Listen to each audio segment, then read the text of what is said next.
Good morning all of you. Previous जो lecture हुआ था हमने डिस्कस किए थे उसमें अकाउंटिंग प्रोसेस क्या होती है। सो अकाउंटिंग प्रोसेस में हमने देखी थी सबसे पहले होता है एंटिटी। एंटिटी का क्या होता है फिर ट्रांजैक्शन। ट्रांजैक्शन के बाद फिर क्या चीज होती है हमारी एंट्री। ये हम उसको रिकॉर्डिंग कहते हैं। ये रिकॉर्डिंग हम सीखेंगे कुछ वक्त बाद। ये हो सकता है कि जर्नल में रिकॉर्ड करा जा रहा है, हो सकता है कैश बुक में रिकॉर्ड करा जा रहा है, ये हो सकता है अदर सब्सिडरी बुक में रिकॉर्ड किया जा रहा है। अभी कैसे करते क्या होता है बात की बात है, ठीक है। रिकॉर्डिंग के बाद फिर हम उसको एक लेजर बनाते हैं और लेजर एक बुक होती है, उसमें बहुत से अकाउंट बने हुए होते हैं हमारे। वो जो हम जर्नल से जो अकाउंट में लिखते हैं या रिकॉर्डिंग वाली स्टेज से हम जो अब अकाउंट में लिखते हैं उसे हम कहते हैं पोस्टिंग होती है। पोस्टिंग के बाद वो अकाउंट की हम लोग करते हैं टोटलिंग और बैलेंसिंग। टोटलिंग और बैलेंसिंग करते, टोटलिंग और बैलेंसिंग करे बाद फिर हम उसको क्या बनाते बेटा ट्रायल बैलेंस बनाते उसका। ट्रायल बैलेंस के बनाए बाद एडजस्टमेंट एंट्री पास होती है अगर कोई है तो। व्हाट इज एडजस्टमेंट एंट्री इसके भी फिक्र मत करना, जब फाइनल अकाउंट एक चैप्टर आपको वहां पे सारी चीजें डिस्कस होती जाएंगी। उसके बाद बनता है हमारा फाइनेंशियल स्टेटमेंट। उसके बाद क्या बनता है फाइनेंशियल स्टेटमेंट। ओके सो फिर यहां पे बनता है हमारा फाइनेंशियल स्टेटमेंट। ये हमारी अकाउंटिंग प्रोसेस होती है, इसको अकाउंटिंग साइकिल भी कहते हैं, ठीक है। ये हमारी अकाउंटिंग प्रोसेस होती है, इसे अकाउंटिंग साइकिल भी कहते हैं।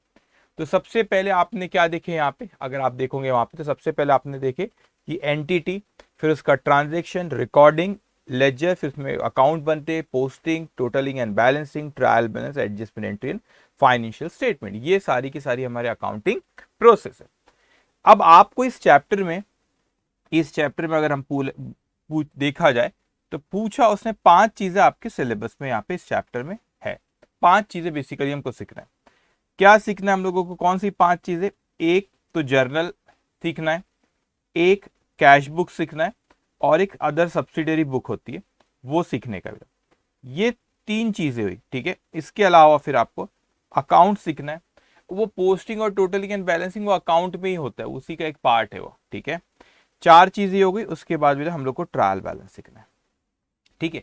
ये पांच चीजें आप लोगों को इस चैप्टर का पार्ट है। सर फाइनल अकाउंट और एडजस्टमेंट एंट्री, फाइनल अकाउंट और एडजस्टमेंट एंट्री जो एक फाइनेंशियल स्टेटमेंट, इसको फाइनल अकाउंट भी कहते हैं फाइनेंशियल स्टेटमेंट को, ओके। एडजस्टमेंट एंट्री और फाइनेंशियल स्टेटमेंट, इसके ऊपर एक पूरा चैप्टर है आपका, ये वहां पे बात होगी।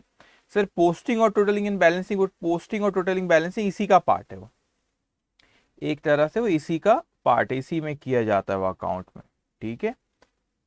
इसी का वो पार्ट है, ठीक है। अब इस चैप्टर में मतलब हमको ट्रायल बैलेंस तक सारी चीजें सीखना है, मगर हम लोग जर्नल पे एकदम से नहीं आएंगे। पहले ऊपर शुरुआत में जब सबसे पहला पॉइंट है एंटिटी, मैं वहां से शुरू करूंगा। एक एक कंसेप्ट हम क्लियर करते जाएंगे बेटा, स्टेप बाय स्टेप हम चलते जाएंगे, ठीक है। फिर मैं जर्नल पे, कैश बुक पे, फिर वो लेजर, सब्सिडरी बुक, हर चीज पे मैं आऊंगा। ट्रायल बैलेंस तक हमको इस चैप्टर में सीखना रहेगा, ओके। अब एक कंसेप्ट है, मतलब अभी मैं आपको देखो जिस तरीके से मैंने हाईलाइट किया, एक एक पॉइंट हम लोगों को कवर करना रहेगा। तो आज हम लोग क्या डिस्कस कर रहे बेटा यहाँ पे, अभी हम डिस्कस कर रहे पहला पॉइंट दैट इज सॉरी पहला पॉइंट दैट इज एंटिटी। इस पे हो अभी मैं, तभी आपको फर्स्ट पॉइंट जो एंटिटी उसके बारे में सिखा, और आज उसी पे डिस्कशन रहेगा बस, ठीक है। फिर उसके बाद में ट्रांजेक्शन, जर्नल एक एक करके मारते हैं, बहुत से क्वेश्चंस भी आगे करना रहेगा आपको, ठीक है। तो मैंने जो ग्रीन कलर से हाईलाइट किया वो आपको सिलेबस में दिया हुआ है, ठीक है। लेकिन उसको समझने के लिए हमको एंटिटी, बिजनेस एंटिटी कंसेप्ट, छोटे छोटे बहुत से कंसेप्ट है, बहुत जरूरी है समझना, ठीक है। अब what is business entity concept, उसको हम समझते हैं। आप चाहो तो अब एक अपने नोटबुक में, चाहो नहीं आपको देना, एक नोटबुक में बढ़िया सी हेडिंग दो, business entity concept. Theory one दो, सब लिखा हुआ है, लेकिन आपको कंसेप्ट पे ध्यान देना और मेरी बातों को बहुत ध्यान से सुनना है। एक मेरा फ्रेंड है सौरभ, ठीक है। अब सौरभ कहते हैं भाई जुबैर मुझे ना एक बिजनेस शुरू करना है। उसने एक बिजनेस शुरू किया भी, ठीक है। एग्जाम्पल ये मिस्टर सौरभ। ठीक है, ये कौन है सौरभ? इसने एक बिजनेस ओपन किया, यहां पे एक बिजनेस ओपन किया। ठीक है, ये बिजनेस ओपन किया बेटा उसने, ये उसका बिजनेस है, इसका कोई भी नाम दे सकते हो, ये इसका बिजनेस है। अब ये बिजनेस का ओनर तो सौरभ ही है। ओनर कौन है बेटा इसका? इस बिजनेस का ओनर तो सौरभ ही है।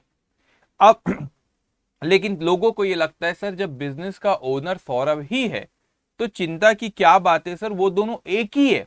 नहीं बेटा, अकाउंटिंग के पॉइंट ऑफ व्यू से दोनों एक नहीं है, उसको हम अलग अलग कहते हैं, अलग अलग सेपरेट मानते हैं। ऐसा क्यों? अब उसका लॉजिक समझना। सपोज सौरभ कहता है यार मेरे कुछ पर्सनल खर्चे हैं, जो कि ओनर है उस बिजनेस का, मेरे कुछ पर्सनल खर्चे और कुछ पर्सनल इनकम होंगी, घर के कुछ खर्चे और ये बिजनेस के कुछ खर्चे और बिजनेस की कुछ इनकम है, इनको मिला नहीं सकते। मैंने कहा, सौरभ कहता है क्यों यार, मैं ही तो ओनर हूं उस बिजनेस का, हम क्यों नहीं मिला सकते, मैं ही तो मालिक हूं उसका। मैंने कहा नहीं मिला सकते, उसका लॉजिक हम समझते, क्यों ओनर को और बिजनेस को अलग मानते। ठीक है, अब समझते। कहते हैं कि भाई बिजनेस की सपोज यहां पे सेल्स हुई 1 लाख रुपए का, मैं यहां पर एक सेकेंड, बिजनेस का सेल्स हुआ 1 लाख रुपए का, 1 लाख रुपए का सेल्स हुआ। अब कुछ एक्सपेंसेस होंगे, एक्सपेंस बहुत से होते हैं बेटा, मैं कुछ एक्सपेंस लिख रहा हूं, जैसे कि शायद वो रेंट में ली हुई होंगी, रेंटल में ली, रेंट देते हैं 20,000 रुपए। कुछ परचेज करके लाए होंगे, ये सब खर्चे बेटा, परचेज करके लाए सपोज इनने 30,000 रुपए का। ठीक है, उसके बाद इन्होंने कुछ और खर्चे करे, सैलरी, इलेक्ट्रिसिटी बिल, ऐसे बहुत से खर्चे होते हैं बेटा, सपोज ये खर्चे की। तो मैंने कहा भाई सेल्स हुआ था आपका 1 लाख रुपए का, खर्चा किए 20 और 30, 50 और 10, 60,000 के एक्सपेंस हुए। तो 1 लाख में से 60,000 अगर मैं हटा दूं जो खर्चे, तो बचता है मेरा 40,000 रुपए। ये कहलाता है बेटा प्रॉफिट। क्या कहलाता है ये? प्रॉफिट कहलाता है। ठीक है, अब ये हमारा हो गया प्रॉफिट।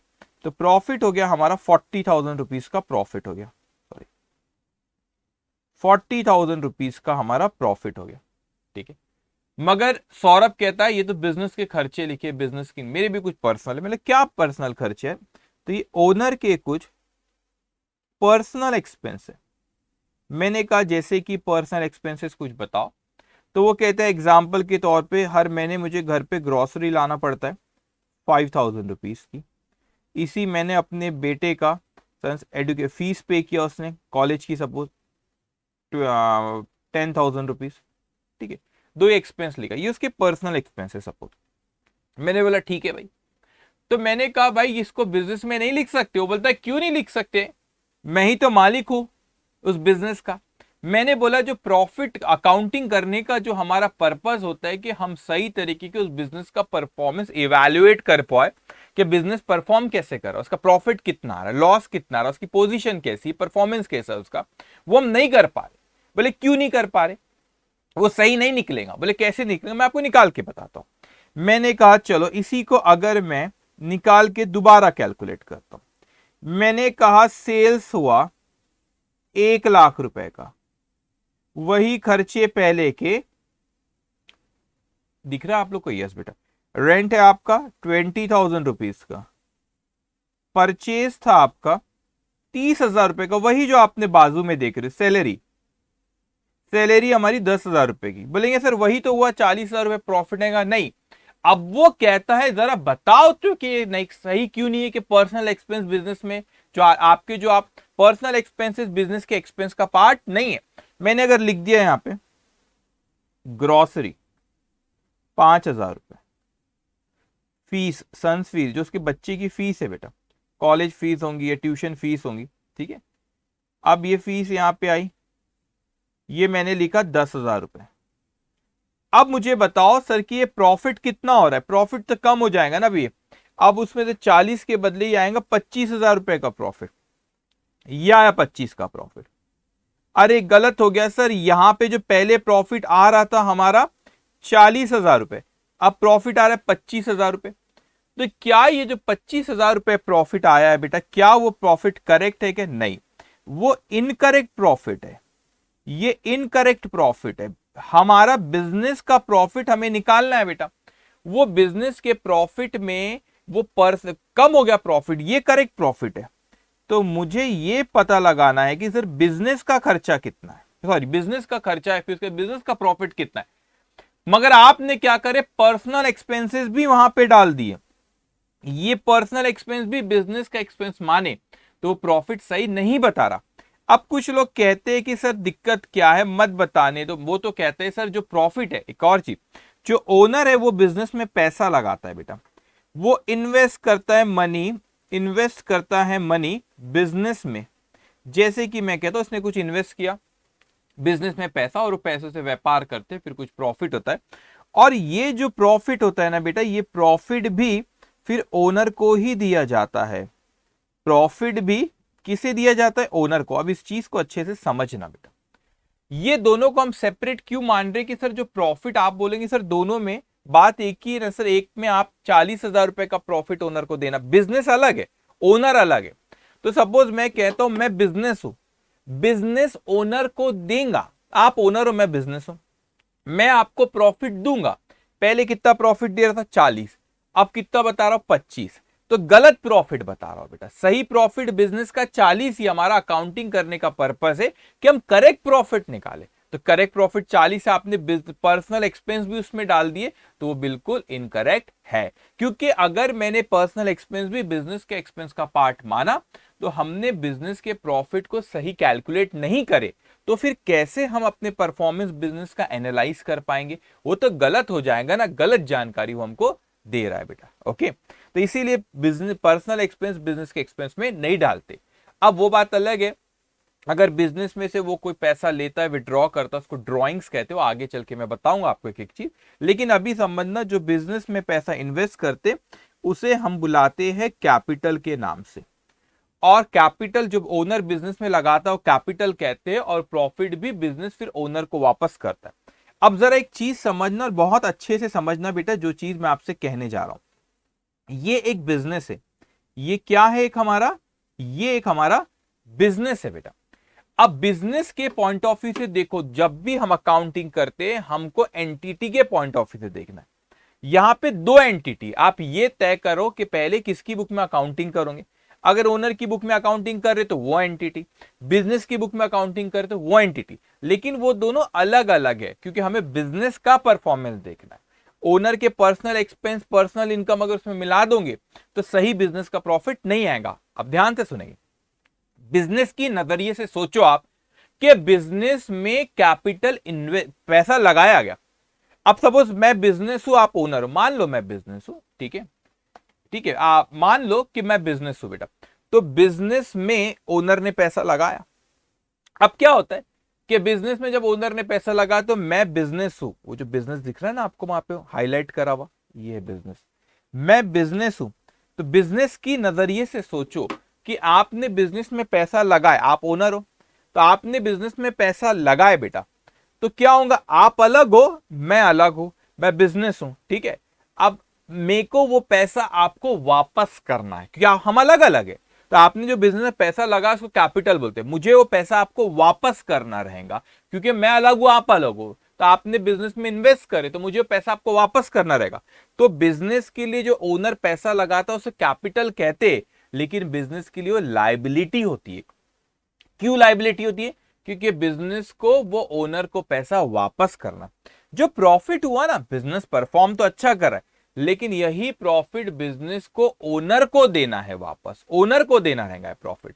तो ओनर को जब ये प्रॉफिट देना है बेटा, तो वो भी एक बिजनेस के लिए लाइबिलिटी होती है। तो अगर कोई साइंस वाले बच्चे बिल्कुल भी नहीं घबराना, जो कॉमर्स वाले होंगे उनको फाइनल अकाउंट कभी बनाए होंगे तो कैपिटल आप लाइबिलिटी साइड में लिखते हो, वो इंटरनल लाइबिलिटी रहती है, क्योंकि ओनर को देना रहता है। तो जो ओनर ने पैसा लगाया वो हम किसको देते वापस बेटा, बिजनेस को ओनर को वापस करना, तो उसके लिए लाइबिलिटी।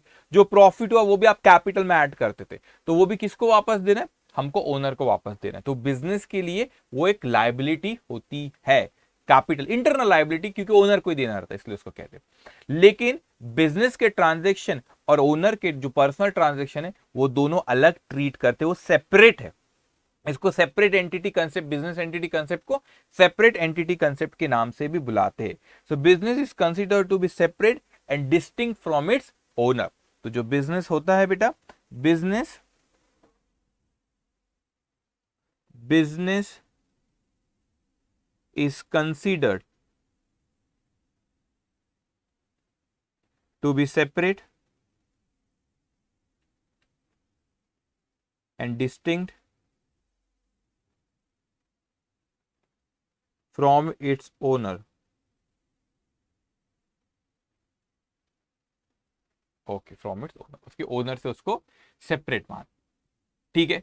तो वो दोनों डिस्टिंक्ट है, अलग अलग, अकाउंटिंग के लिए हम दोनों को अलग अलग मानते हैं।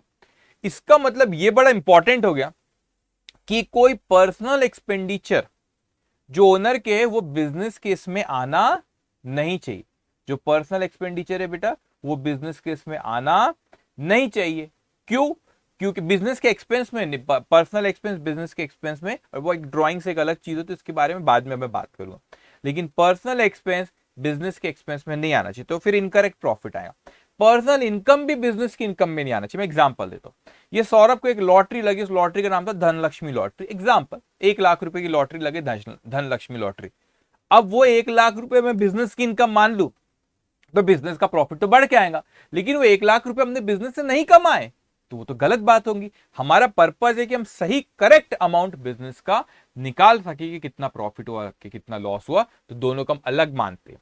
तो आगे जो हम क्वेश्चन अब मेन अब हमारे क्वेश्चन शुरू हो रहे बेटा। इनफैक्ट देखो, आप मैं तो ये वाले इस पे आया नहीं हूं अभी, जर्नल आप लोग को यहां पे दिया इंस्टीट्यूट, हमको पहले ये समझना पड़ेगा, फिर यहां पे आएंगे, फिर जर्नल पे आएंगे, फिर देखो आपका बेस कैसे स्ट्रांग बनता है बेटा। तो अब हमको ये बड़ा इंपॉर्टेंट होता है कि ट्रांजेक्शन को पढ़ के ये तय करना कि बिजनेस का एक्सपेंस है कि पर्सनल एक्सपेंस है, ठीक है। अब आपको जो नोट्स दिए गए बेटा, उसमें अकाउंटिंग प्रोसेस जो है आपका चैप्टर नंबर 2 है बेटा, उसमें आप जाइए, पहले थ्योरी दी हुई होंगी पूरी, उसमें आप जाइए। अभी मेरे पास यहाँ पे सिस्टम पे उसके पीडीएफ नहीं तो मैं आपको ओपन करके बताता था अभी। आप उसमें जाइए बेटा, और क्या करेंगे आप वहां पर जाके आप देखेंगे उसमें, अगर थोड़ा सा आप चैप्टर नंबर 2 की स्क्रोल, आपका सॉफ्ट कॉपी में, तो आप स्क्रॉल करके नीचे जाइए और वहां पर आप देखोगे कि वहां पे प्रैक्टिकल क्वेश्चन दिए, क्वेश्चन नंबर 1 आपका वहां पे ये नजर आएगा आप लोगों को। क्वेश्चन नंबर 1 बेटा आपका ये नजर आएगा, देखो, mister Saurabh carries on business as a stationery dealer. ये क्वेश्चन नंबर 1 वहां पे प्रिंटेड, आंसर नहीं दिया है, वो भी मैं सॉल्व करूंगा, ठीक है। तो एक क्वेश्चन हमको वहां पे दिया हुआ है बेटा, अभी हम लोग इसको भी यहाँ पे सॉल्व करेंगे, ओके। आप ये क्वेश्चन यहाँ पर भी, मगर आपको लिखने की जरूरत नहीं, कभी क्वेश्चन नहीं लिखना, सारे क्वेश्चन आपके नोट्स में प्रिंटेड रहते, ठीक है बेटा। मतलब आपको आपके नोट्स में क्वेश्चन नंबर 1 को अपने सामने रखना है और मैं बोलूंगा उसको सुनते जाना। अब वो कहते हैं कि mister Saurabh carries on business as a stationery dealer under the name of Creative Store. किस नाम से आया बेटा? क्रिएटिव स्टोर्स के नाम से उसका बिजनेस है। तो किसका बिजनेस है थोड़ा समझ लेना। बिजनेस है सौरभ का, उस बिजनेस का नाम है बेटा, स्टेशनरी का बिजनेस है, और क्रिएटिव स्टोर्स उस बिजनेस का नाम है। State which of the following are transaction to be recorded in his business book. अब उसने पूछा कि कौन से ट्रांजेक्शन हमको रिकॉर्ड कर रहा है बिजनेस की बुक्स में, लेकिन हमारा इंटेंशन यहाँ पे कुछ और है बेटा। बिजनेस की बुक्स में क्या है वो देखो, इसका आंसर तो यस नो आप लिख सकते थे नीचे, लेकिन इसके साथ साथ में मैं आपको ये भी बताऊंगा कि कौन से बिजनेस की बुक्स में रिकॉर्ड होंगे और कौन से उसकी पर्सनल बुक्स में रिकॉर्ड होंगे, ठीक है। तो यहाँ पे दो पार्टी है, कौन सी दो पार्टी बेटा? एक तो है यहाँ पे सौरभ और एक उसका बिजनेस। तो अपने को यहां से ए से लेके एम तक ट्रांजेक्शन दिए बेटा, वो ट्रांजेक्शन पढ़ना और ये तय करना है कि ये सौरभ की बुक्स में आएगा कि बिजनेस की बुक्स में आएगा। बिजनेस का नाम यहाँ पे क्रिएटिव स्टोर दिया उसने, क्या नाम दिया उसने? सॉरी, बिजनेस का नाम उसने यहाँ पे क्रिएटिव स्टोर दिया है। तो सौरभ की बुक्स में आएगा कि बिजनेस की बुक्स में आएगा, ये तय करना रहेगा बेटा हम लोग को, ठीक है। अब एक एक पढ़ेंगे, उसमें देखेंगे अपन, मैं आपको डिस्कस करूंगा आपसे कि किस में आएगा, ठीक है। इवन तो आपको पूछा सिर्फ ये कि कौन से ट्रांजेक्शन बिजनेस की बुक्स में आएंगे, लेकिन हम और कुछ भी ज्यादा सीखना चाहेंगे बिजनेस की बुक्स में, और ये भी देखते क्या उसकी पर्सनल बुक्स में आएगा कि बिजनेस की, या दोनों में। सर दोनों में कैसे आएगा वो मैं आपको बताता हूँ थोड़ी देर में। कभी कभी दोनों में आता है, जब दोनों कोई ट्रांजेक्शन में इन्वॉल्व है, अपन बात करेंगे। अब इसको सॉल्व कैसे करेंगे वन बाय वन। इवन तो पूछा सिर्फ बिजनेस की बुक्स में, लेकिन हम और एक कॉलम बना देंगे पर्सनल में भी, क्योंकि अब ओनर की पर्सनल बुक्स में भी कोई ट्रांजेक्शन आएगा कैसे, वो भी अपन देखेंगे। अब देखो बेटा, एक एक करके मैं ए से लेके एम तक जो पॉइंट दिया वो एक एक करके रीड करूंगा, लेकिन स्क्रीन पे सोल्यूशन जो अभी भी डिस्कस कर रहे हैं, मेरी बात समझ लेना अच्छे से कैसे आपको करना है। आपको 4 कॉलम ही बनाना है, ध्यान से मेरी बात सुनना बेटा। आपको सोल्यूशन में 4 कॉलम बनाना है। एक है सीरियल नंबर, दूसरा आपको दिख रहा है ट्रांजेक्शन, और मैंने दूसरे कलर से हाईलाइट कर रखा उसको। तो वो ट्रांजेक्शन को आपने नहीं लिखना। आप बोलेंगे क्यों नहीं लिखना? वो मैंने मेरे रेफरेंस के लिए लिखा हूं कि क्वेश्चन में क्या दिया हुआ है। तो यहाँ पे ए पॉइंट देखो क्या दिया हुआ है, यहाँ पे ए पॉइंट दिया हुआ है बेटा, उसने कैश सेल दिया हुआ है ए पॉइंट में। तो यहाँ पर ए पॉइंट में देखो क्या है बेटा, कैश सेल्स आया। ठीक है, तो वो वही चीज है जो क्वेश्चन में, वही मैंने यहाँ पे लिखा मेरे रेफरेंस के लिए कि मैं पढ़ के वहीं पे आपको एक्सप्लेन कर दूंगा। तो आपको ट्रांजेक्शन वाला कॉलम लिखने की जरूरत नहीं है, वो ऑलरेडी आपके नोट्स में प्रिंटेड है। तो आप सिर्फ 4 कॉलम रखोगे। सीरियल नंबर एक आपका कॉलम रहेगा बेटा, दूसरा कॉलम आपका रहेगा डिस्कशन, डिस्कशन वाला कॉलम जो रहेगा उसको थोड़ा सा ब्रॉड रखना, वहां पे करूंगा। फिर तीसरा कॉलम रहेगा आपका क्रिएटिव स्टोर, वो बिजनेस का नाम है बेटा। और चौथा कॉलम रहेगा सौरभ, जो कि उस बिजनेस का ओनर है। तो हमको एक एक ट्रांजेक्शन पढ़ना है और ये तय करना है कि वो क्रिएटिव स्टोर्स में लिखा जाएगा कि कैसे अकाउंटिंग एंट्री कैसे होती है, रिकॉर्डिंग जर्नल कैसे बनता, बात का डिस्कशन है। अभी एंटिटी, बिजनेस एंटिटी कंसेप्ट पे अपने को ये देखना है कि क्रिएटिव स्टोर्स में आएगा, बिजनेस में आएगा, कि ओनर की बुक्स में आएगा, किसकी बुक्स में आएगा। कभी कभी हो सकता है दोनों में आए। ठीक है, तो आपको ऐसे 4 कॉलम बनाना है। अब आप जल्दी से इसको बेटा ड्रॉ करो। ठीक है, 15 लाइन का आप इसको अच्छा एक काम करो, 15 लाइन का सब ड्रॉ मत करो क्योंकि वो आगे ऊपर है। 15-20 लाइन तो कम से कम लगेगा बेटा। ठीक है, आप 20 लाइन का ड्रॉ कर लो इसको जल्दी से। और वो बिजनेस वाला कॉलम और ओनर वाला कॉलम नैरो रखना, उसमें यस नो लिखना है बस अपने को, डिस्कशन थोड़ा सा ब्रॉड रखना। ठीक है, और कभी कम ज्यादा होगा तो फिर आपने और ड्रॉ कर लेना। मैं पहले ही बता रहा हूं, आपका फोकस फोकस पढ़ते वक्त, मैं आपको क्रिटिसाइज नहीं कर रहा हूं बेटा। 11-12 में हो सकता है तो आपका फोकस होगा डेकोरेशन पे, बराबर वो एकदम एंगल बराबर है कि नहीं, ऑल दैट। यहाँ पे फोकस वो ठीक है, ड्रॉ ये सब तो करना है आपको, लेकिन आपका फोकस होना चाहिए कंसेप्ट पे। कंसेप्ट अच्छे से समझना ज्यादा जरूरी है। ओके, अब देखो बेटा, यहाँ पे एक एक ट्रांजेक्शन आपके नोट्स में है, आपके पास इस क्वेश्चन नंबर 1 जो है ये आपके पास है बेटा। ठीक है, क्वेश्चन नंबर 1 आपके पास नोट्स में, वही क्वेश्चन नंबर 1 है, वैसे ही हमेशा सीक्वेंस में रहेंगे। अब सबसे पहले हमको बोलता है कैश सेल्स, जैसे यहाँ पे लिखा हुआ है कैश सेल्स। अब इस चीज को बेटा अच्छे से समझना, कैश सेल का मतलब क्या होता है? क्या कैश बेचा उसका ये मतलब होता है? नहीं। और मेरी हर एक एक बात बहुत बारीक बारीक से आपको समझना रहेगा अच्छे से। ठीक है, कैश सेल्स, तो कैश सेल क्या होता है? कि कैश बेचा क्या? नहीं बेटा, उसका ये मतलब नहीं होता कैश बेचा। उसका मतलब होता है कि सेल कैश में हुआ, मतलब फट से आपने बेचो और इमीडिएटली पैसा आ गया, उसको बोलते हैं कैश सेल। कैश नहीं बेचे, सेल हुआ, उसका पैसा इमीडिएटली आ गया, तो उसको हम कैश सेल के नाम से बुलाते हैं। अब अच्छे से समझना इन चीजों को। तो यहां पर उसने ना एकदम बारीकी से समझना हर चीज को। यहाँ पे आप खुद सोचो, कॉमन मतलब कैश सेल कौन करेगा? ओनर मतलब सौरभ खुद करेगा कि बिजनेस? कहाँ से सौरभ के पर्सनल इसमें से सेल हुआ होगा कि बिजनेस में से सेल होगा? नॉर्मली क्या, बिजनेस में से सेल होगा, तो बिजनेस में से वो सेल हुआ। तो एक बात बताओ, यहाँ पे क्रिएटिव स्टोर है, तो मैं क्रिएटिव स्टोर को ऐसा लिख लूंगा CS, this is creative store. हाँ बेटा, वो बिजनेस का नाम है, ये बिजनेस का नाम है क्रिएटिव स्टोर। अब उसने गुड्स बेचा, सेल के कोई पार्टी को बेचा होगा। अब यहां पर ये नहीं बताया कि क्या सेल किया, है ना, उसने ये नहीं बताया कि क्या सेल किया। कोई कस्टमर होगा, वो उसका नाम नहीं दिया, पार्टी होगी कोई। ठीक है, तो 2 पार्टी को, एक क्रिएटिव स्टोर एक पार्टी, और एक कोई दूसरी पार्टी कोई बाहर, हमेशा 2 पार्टी रहेंगी बेटा मिनिमम। तो पार्टी बाहर वाली कोई एक पार्टी कस्टमर होगा वो, तो हमेशा एक पार्टी उसमें तो एंटिटी रहती, तो एंटिटी क्रिएटिव स्टोर आ गया यहाँ पे। अब इसने ये नहीं बोला कि क्या सेल किया, फर्नीचर बेचा नहीं, कि गुड्स। देखो इसका बिजनेस, नेचर ऑफ बिजनेस क्या है बेटा, स्टेशनरी की दुकान है, तो सेल्स नॉर्मल अजम्पशन हम हमेशा लेते, हमेशा कोई चीज स्पेसिफिक नहीं बोलते, नॉर्मली बिजनेस की दुनिया में क्या होता है कमर्शियल वर्ल्ड में वो सोचना है। तो ऑब्वियसली सेल उसने अपना गुड्स ही किया होगा, स्टेशनरी का कोई आइटम आइटम बेचा होगा। ठीक है, तो उसने यहाँ पे गुड्स को सेल किया। ठीक है, अब उसके बदले में बेटा यहाँ पे कैश सेल, इमीडिएटली पैसा आ गया।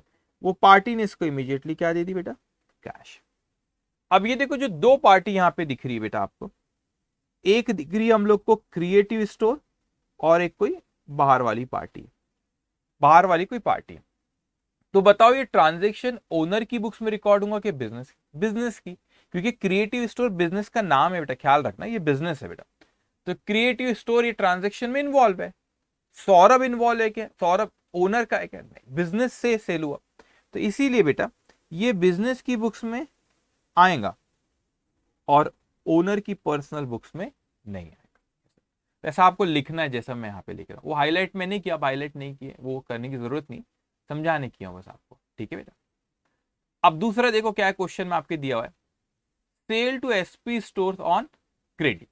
अब देखो यहाँ पे सेल किसने किया होगा एसपी स्टोर को, ओनर अपने पर्सनल घर से बेचेगा कि बिजनेस से सेल होगा। नॉर्मल अजम्पशन, नॉर्मल क्या होता है, हमको मानना पड़ता है कई चीजें, और हमेशा ख्याल रखना बेटा, नॉर्मल चीजों को माना जाता है, नॉर्मल चीजों को हम लोग बिजनेस में कंसीडर करते। तो नॉर्मल क्या हुआ बेटा यहाँ पे कि सर ऑब्वियसली सेल्स हुआ। अब ये सेल्स कहां से हुआ, घर से हुआ होगा कि बिजनेस से। कोई बोल सकता नहीं नहीं घर से बेचा होगा, सौरभ ने पर्सनल कुछ बेचा होगा। अरे नॉर्मल सोचो, हो सकता है उसने अपने पर्सनल बेचा होगा कुछ, अगर तो हमेशा नॉर्मल चीज सोचो, अगर जो चीज नॉर्मली नहीं होती तो ऐसा मानते कि क्वेश्चन में दिया हुआ रहता है। तो ये सेल्स बोला तो हम यही मानेंगे कि बिजनेस में से सेल्स हुआ होगा, ठीक है। अब बिजनेस में से सेल हुआ बेटा, तो ये हमारा रहा क्रिएटिव स्टोर्स, ये रहा क्रिएटिव स्टोर्स। अब उसने किसी को सेल्स किया, उसका नाम दिया पे एसपी स्टोर्स, एसपी स्टोर्स, और उसने, ये एक दूसरी पार्टी है, ये एक पार्टी एसपी स्टोर। अब उसने बेटा यहां पे इसको गुड्स दिया, क्या दिया बच्चों, गुड्स दिया। अब साफ साफ उसने कहा है कि किसमें बेचा है बेटा, क्रेडिट में।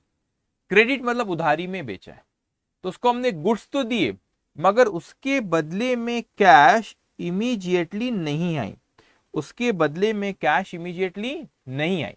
तो आप देखोगे ऊपर वाले में यहाँ पे कैश आई बेटा, यहां पर कैश इमीडिएटली आई है कि बेटा नहीं आई है। तो ये इसका मतलब क्या हुआ, इसको कहते उधारी में बेचे, तो हमको कैश अभी नहीं आई बट राइट टू रिसीव मिला। What is right to receive बेटा, राइट टू रिसीव का मतलब होता है कि अभी नहीं आया लेकिन हमको राइट है कि वो आगे चल के हमको मिलने वाला है, राइट टू रिसीव, ठीक है। तो हमारे पास राइट्स है कि हमको आगे चल के रिसीव होगा बेटा। तो ये हुआ, अभी इमीडिएटली नहीं आया लेकिन आने वाला है, जिसको बोलते हैं राइट टू रिसीव, आगे मिले, रिसीवेबल बोलते हैं इसको, रिसीवेबल भी कहते हैं, ठीक है। रिसीवेबल, रिसीव्ड नहीं हुआ, ऊपर रिसीव्ड हो गया, पैसा आ गया, रिसीवेबल है, ठीक है। और जिससे उधारी में बेचते, जिससे पैसा लेना है हमको, उसको डेटर्स कहते हैं। क्या कहते हैं, डेटर्स। ऐसे एक एक टर्म्स में आपको बताते रहूंगा। तो यहाँ पे क्रिएटिव स्टोर्स के लिए वो एसपी स्टोर क्या हो गया बेटा, डेटर्स हो गया, क्योंकि हमने उसको उधारी में बेचे तो हमको उससे पैसा लेना है। अब एक चीज अच्छे से समझना, मेरा यहाँ पे पर्पस क्या है बेटा हम लोगों का यहाँ पे, कि ये पता लगाना कि उस ट्रांजेक्शन में इन्वॉल्व कौन है। तो मेरे को बताओ वो दो पार्टी, एक क्रिएटिव स्टोर एक एसपी स्टोर, उसमें कौन इन्वॉल्व है, ओनर इन्वॉल्व है कि बिजनेस, बिजनेस।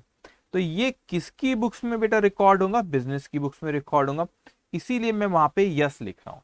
और ओनर की बुक्स में रिकॉर्ड नहीं होगा, बल्कि आप ऊपर ना ऐसे हेडिंग दे दो, to be recorded,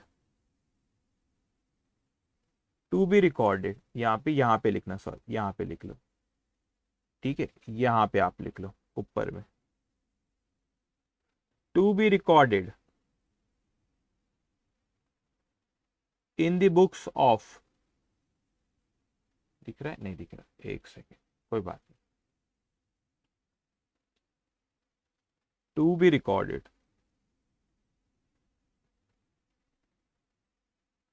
in the books of. अब to be recorded in the books of मतलब किसकी बुक्स में लिख रहे, क्रिएटिव स्टोर्स की सौरभ की। तो ये पहले के दो ट्रांजैक्शन क्रिएटिव स्टोर की बुक्स में रिकॉर्ड होंगे और सौरभ की बुक्स में रिकॉर्ड नहीं होंगे, ठीक है। अब आगे आते हैं बेटा, देखो थर्ड क्या करें हमको, purchase saris from Gupta Sons. अब ना एक चीज समझना, बहुत अच्छे से छोटी छोटी चीजें समझना। अब कई बार ना क्वेश्चन में साफ साफ कह देता है कोई कोई ट्रांजैक्शन हुआ वो कैश में हुआ कि उधारी में हुआ, है ना। साफ साफ कहता है। जैसे आप पहला ट्रांजेक्शन पढ़ोगे ए पॉइंट, तो उसने हमको साफ साफ कह दिया कि वो कैश सेल है, बता दिया कि वो नगद में सेल हुआ। सेकंड वाला कैश में, सेकंड बी पॉइंट में उसने बोल दिया ऑन क्रेडिट, साफ साफ कह दिया कि उसने क्या है बेटा, वो ऑन क्रेडिट, उधारी में बेटा। ठीक है, अब इस चीज को समझेंगे बेटा यहां पे। अब कभी कभी क्वेश्चन में वो डायरेक्टली हमको देता नहीं है, डायरेक्टली देता नहीं तो हमको मानना पड़ता। अब देखो, पहले मैंने आपको कोई चीज बता रहा हूं, इस चीज को अच्छे से समझना बेटा। ठीक है, मैं आपसे कहता हूं कि हमें कैसे तय करूं कोई ट्रांजेक्शन कैश में हुआ कि क्रेडिट में हुआ, कैश में हुआ कि उधारी में, क्रेडिट मतलब बेटा उधारी, कैश में हुआ कि मतलब नगद पैसे आ गए कि उधारी। ठीक है, ओहो नहीं दिख रहा आपको ऊपर, अब दिख रहा है ऊपर, कैश में हुआ। और यहाँ पे ये आप कहीं पे लिख लेना अपने नॉलेज के लिए, मैं कहाँ लिखूं मैं, देखो ठीक है, इसको आप कहीं पे लिख लेना। ठीक है, मैं ऊपर ही लिखता हूँ, कोई बात नहीं। अच्छा जूम कर देता हूँ, बेस्ट रहेगा।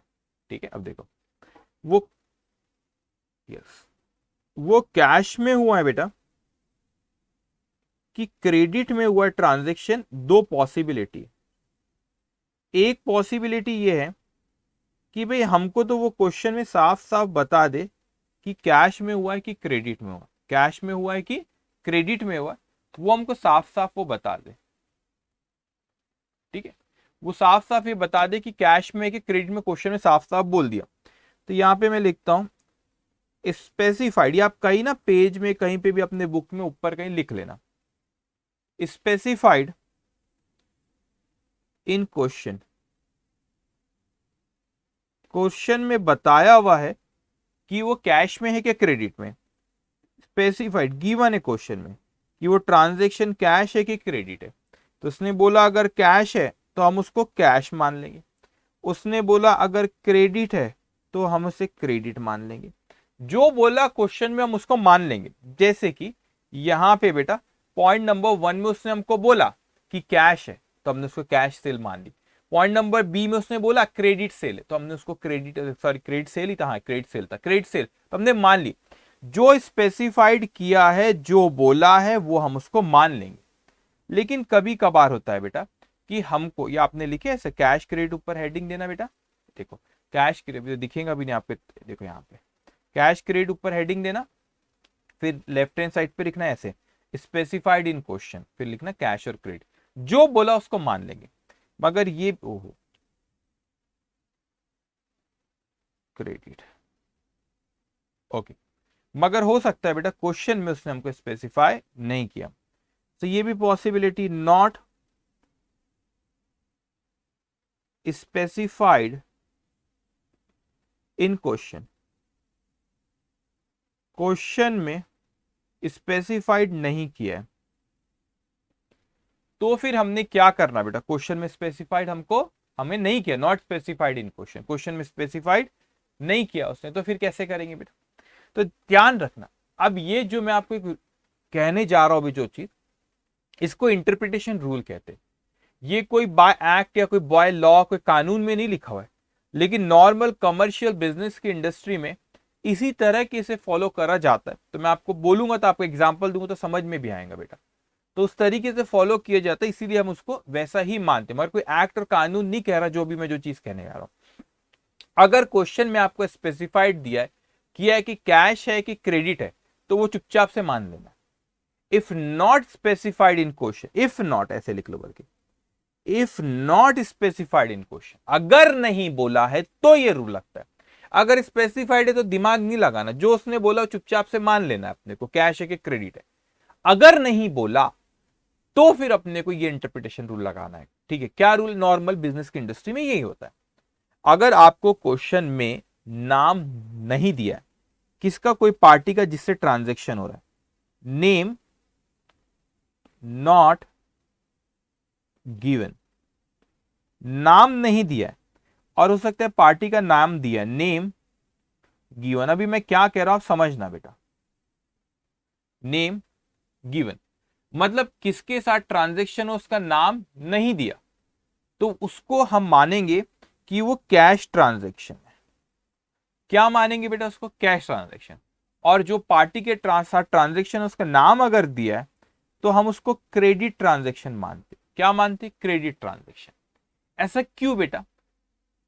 अब समझना यहाँ पे, आप मैं एग्जांपल देता हूं। आप कोई शॉप में गए, ठीक है, आप कोई रेस्टोरेंट में गए और आपने वहां पे बढ़िया कॉफी पिए और बिल आया, आपने बिल पे करे, तो वो बोलता है कि अरे बेटा कहाँ रहते हो, क्या नाम है आपका? वो पूछता है कि आपसे? नहीं, ट्रांजेक्शन तो खत्म हो गया ना बेटा। उसने, आपने उसको पैसा, उसने, आपने कॉफी पी, उसने पैसे मांगा, आपने पैसे दे दिए, उसको आपसे कोई लेना देना नहीं, तो नाम वो नहीं लिखेगा। लेकिन अगर आपने बोले नहीं मेरे पास तो पैसा नहीं है, मैं आपको 2 दिन बाद देता हूं, बोलेगा बेटा इधर आ, क्या नाम है तुम्हारा, कहां रहते, फिर आपका नाम पूछता है।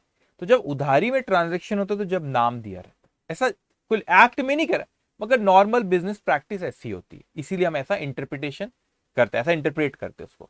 और अगर नाम नहीं दिया तो ठीक है, वो कैश उससे हिसाब किताब खत्म हो गया, कैश उसने हमको दे दिया इमीडिएटली। लेकिन ये इंटरप्रिटेशन रूल कब लगता है बेटा? जब आपको क्वेश्चन में बताया नहीं है कि कैश ट्रांजैक्शन है कि क्रेडिट, स्पेसिफिकली बोला तो ये फिर इंटरप्रिटेशन रूल नहीं लगता। ये if is not specified in question, तो फिर देखना कि पार्टी का नाम दिया है कि नहीं दिया। दिया है तो क्रेडिट ट्रांजैक्शन, नहीं दिया तो कैश ट्रांजैक्शन। कब? जब स्पेसिफाइड नहीं किया कि कैश ट्रांजैक्शन है कि क्रेडिट ट्रांजैक्शन, जब भी ये इंटरप्रिटेशन रूल लगता है। ओके, समझ में आया मैंने क्या कहा बेटा आपसे? अब हम आगे आते, या आपने कहीं लिख लेना, लिख लेना आपने, ठीक है, ओके। अब आते बेटा आगे हम। अब देखो उसको जूम करके किया था इसलिए बड़ा होकर दिखा था उसको, यहां पे ध्यान देंगे आप, ओके। अब हम आगे आते बेटा, और अब हम आते थर्ड ट्रांजेक्शन पर। उसको आराम से समझना हर एक चीज को बेटा अच्छे से, ठीक है। अब वो मैं कहते हैं purchase saris from Gupta store. अब थोड़ा सा सोचो आप, परचेज साड़ी, मगर ये जो सौरभ का बिजनेस है वो किस चीज का बिजनेस है बेटा? स्टेशनरी का। तो स्टेशनरी नहीं खरीदा उसने, उसने साड़ी खरीदा। तो स्टेशनरी के बिजनेस में साड़ी का क्या काम बेटा? स्टेशनरी के बिजनेस में साड़ी का क्या काम? मतलब ये पढ़ के समझ में आ रहा है कि ये सौरभ, ये बिजनेस के लिए नहीं खरीदा गई साड़ी, ये सौरभ ने अपने घर पे अपनी वाइफ के लिए, कोई फैमिली, दूसरे फैमिली मेंबर्स के लिए लिया होगा वो, है ना। तो इसका मतलब यहां पर बेटा ये सौरभ है, ठीक है, मैं यहां पे लिखता हूं, अभी सौरभ इन्वॉल्व हो गया। सौरभ ने परचेज किया बेटा साड़ी, साड़ी परचेज किया, तो उसके बाद ये एरो पे ध्यान रखना बेटा, वो कहां जा रहा है। तो इसने साड़ी परचेज की, किया, अच्छे से सोच समझ के बात करेंगे। अब किससे परचेज किया, उसका नाम दिया गुप्ता सन्स, गुप्ता सन्स। अब ना थोड़ा सा लॉजिक लगा, ट्रांजेक्शन है बेटा, हमको साड़ी मिली तो सौरभ को साड़ी मिली, तो सौरभ ने उसके बदले में कुछ दिया होगा बेटा। अब देखो बहुत अच्छे से इंटरप्रिटेशन रूल आपको समझना चाहिए बेटा। पहले तो देखो, purchase sari from Gupta Sons, क्या उसने ये बोला कि कैश में खरीदा के क्रेडिट में? पहले इसमें बोला था कैश में ट्रांजेक्शन हो, दूसरे इसमें बोला क्रेडिट में हुआ। मेरे को बताओ सी वाले पॉइंट में ये बोला कि कैश क्रेडिट वर्ड आया क्या वहां पे? देखो, purchase sari from Gupta Sons, cash credit word नहीं आया। तो अब नहीं आया तो फिर इंटरप्रिटेशन रूल लगता है। इंटरप्रिटेशन रूल बोलता है कि अगर नाम लिखा है, हाँ सर जिससे हमने लिए उसका नाम लिखा है गुप्ता सन्स, तो इसको क्या मानना चाहिए? कैश में खरीदा के क्रेडिट में? क्रेडिट में। क्यों? क्योंकि नाम लिखा हुआ है।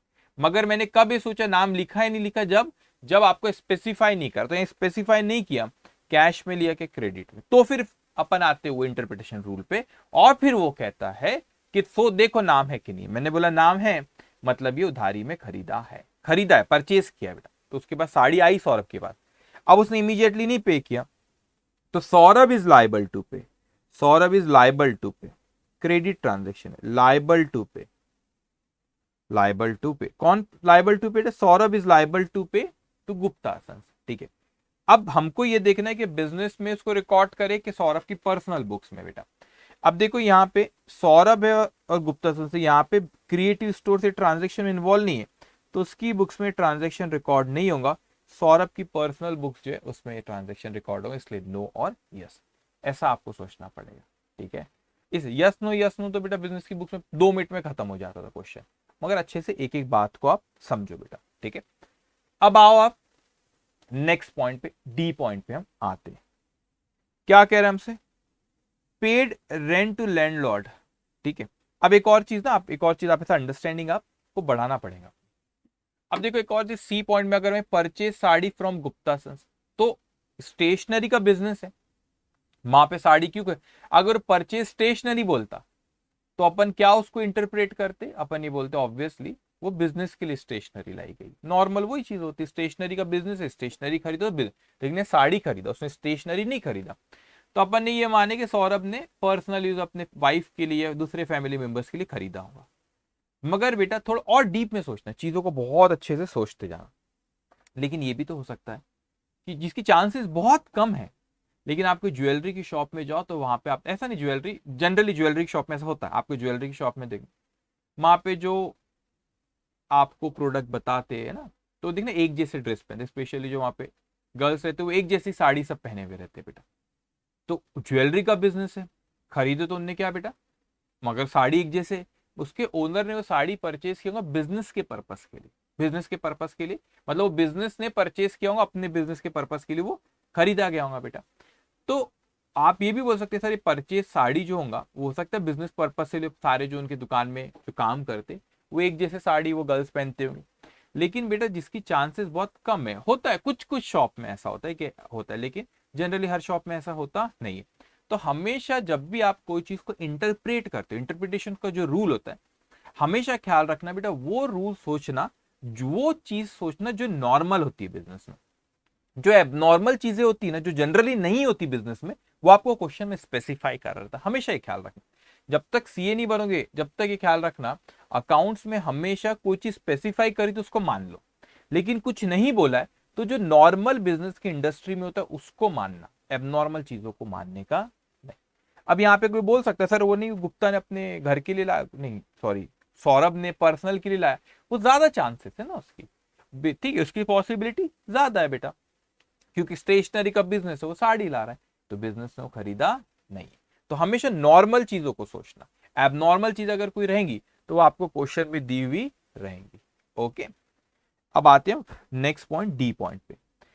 Paid to paid rent to landlord where Saurabh reside from his personal bank. अब समझो बेटा, जहां पे लैंडलॉर्ड को पे करे जहां पे सौरभ रहता है, और कहां से पे करे, सौरभ के his personal account, with his Saurabh, Saurabh के पर्सनल अकाउंट से उसका रेंट पे करे। तो मैं आपको एरो देके ही समझाता हूं, ये सौरभ है बेटा, उसने पे करा, क्या पे करा बेटा, पैसा पे करा, ठीक है, बैंक। अच्छा एक और चीज समझना बेटा, उसने अपने बैंक अकाउंट से पे करा, तो मैंने यहां पे लिखा बैंक, तो और किसको पे करा, लैंडलॉर्ड को। अब कुछ बच्चे बोलेंगे सर क्या इसने बैंक दिया क्या, बैंक गया किसके पास, नहीं बेटा, इसको बैंक नहीं गया, इसको कैसे पढ़ते पता है आपको, बैंक नहीं दिया, बैंक अकाउंट में से उसने अपने बैंक अकाउंट में से पैसे दिया, क्या करे बेटा, बैंक से ट्रांसफर किया, बैंक ट्रांसफर नहीं किया, बैंक में से उसने बैंक में उसका जो अकाउंट था उसमें से पैसे ट्रांसफर किया, इसका ये मतलब होता है।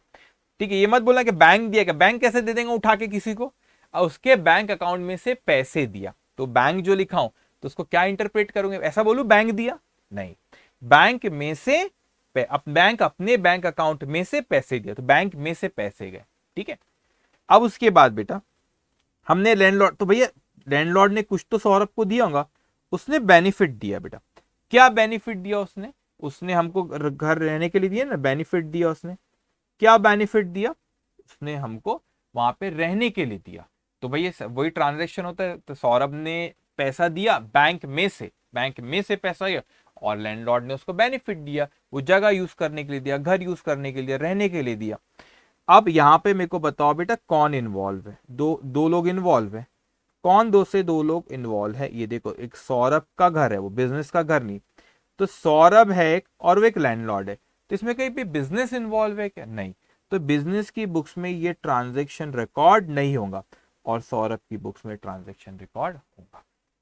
ओके, इस तरीके से आपको सोचना रहेगा बेटा, ठीक है। अब आते हैं नेक्स्ट पॉइंट पे बेटा, use stationery for domestic purpose.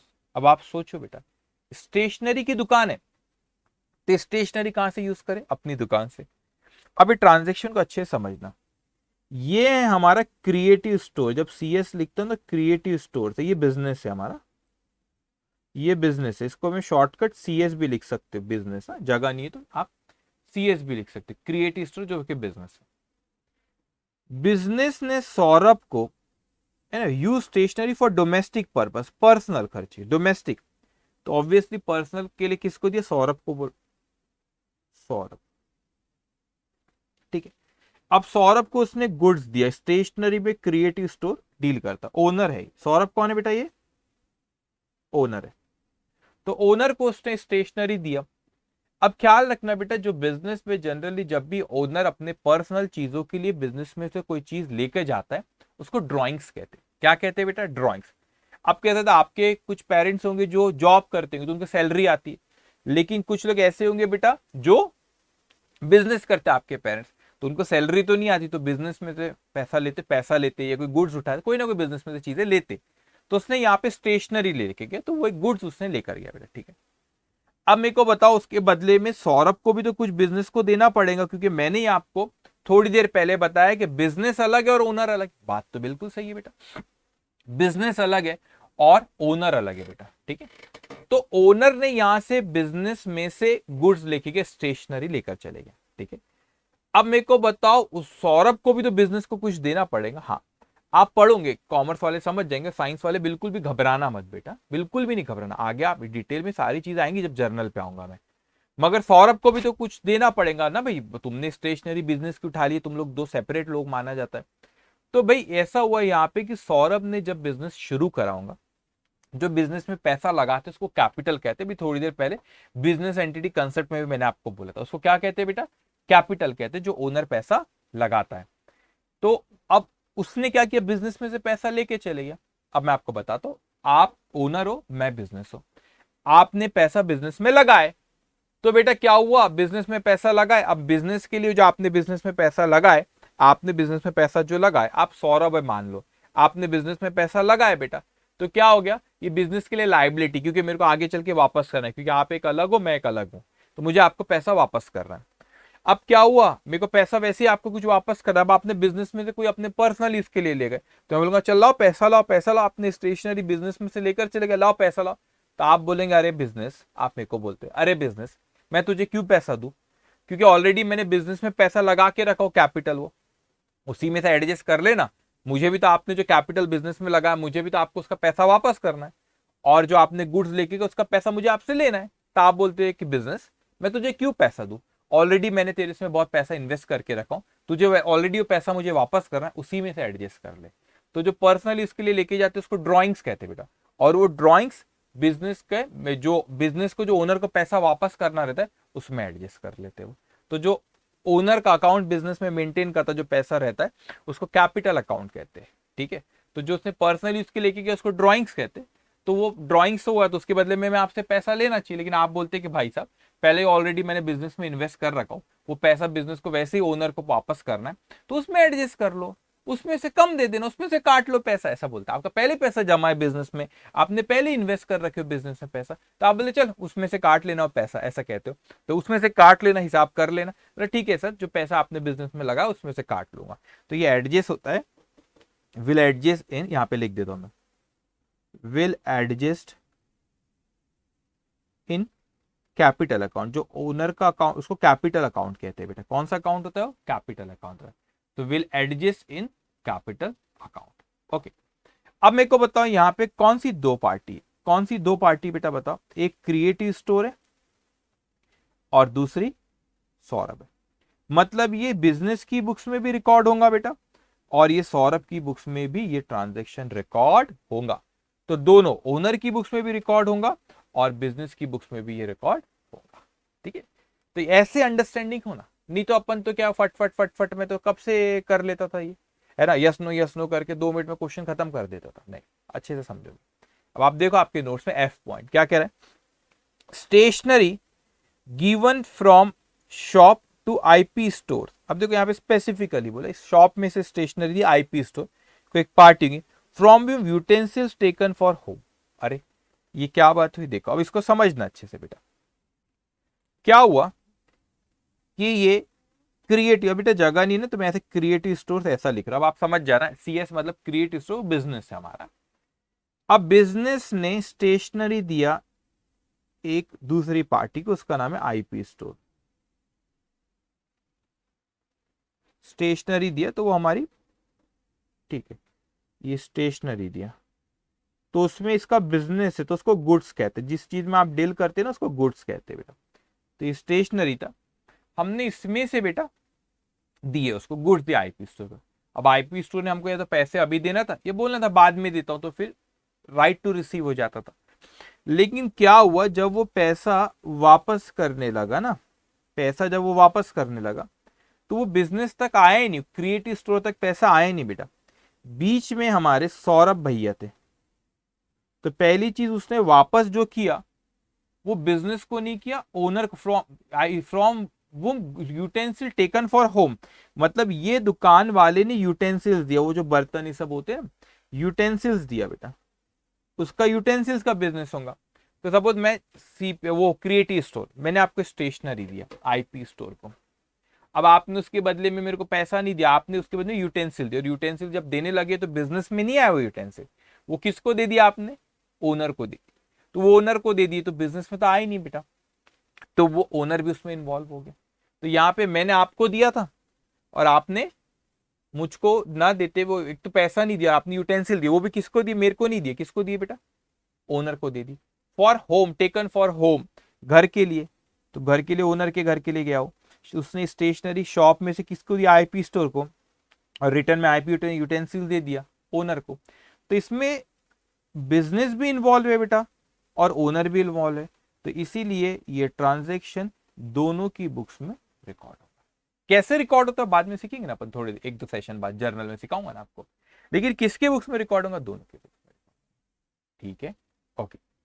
अब आते हैं अपन नेक्स्ट पॉइंट पे बेटा, उसके बाद नेक्स्ट पॉइंट पे आते हैं बेटा यहाँ पे, तो कहां तो F, ठीक है जी। नाउ पेड स्टॉक इंश्योरेंस, अब अच्छे से समझना बेटा, paid stock insurance premium by cheque, paid stock insurance premium by cheque, by cheque हमने स्टॉक इंश्योरेंस प्रीमियम पे कर। अब मेरे को पता स्टॉक कहां होता है, स्टॉक का मतलब क्या होता है, जो अनसोल्ड गुड्स रहता है जो दुकान में रखा हुआ है। तो बिजनेस का ऑब्वियसली किसकी बात कर रहा है बेटा, वो बिजनेस की बात कर रहा है। अब इसे अच्छे से समझना, तो क्रिएटिव स्टोर से जो कि बिजनेस है उसने दिया, कैसे पे किया बेटा, बैंक।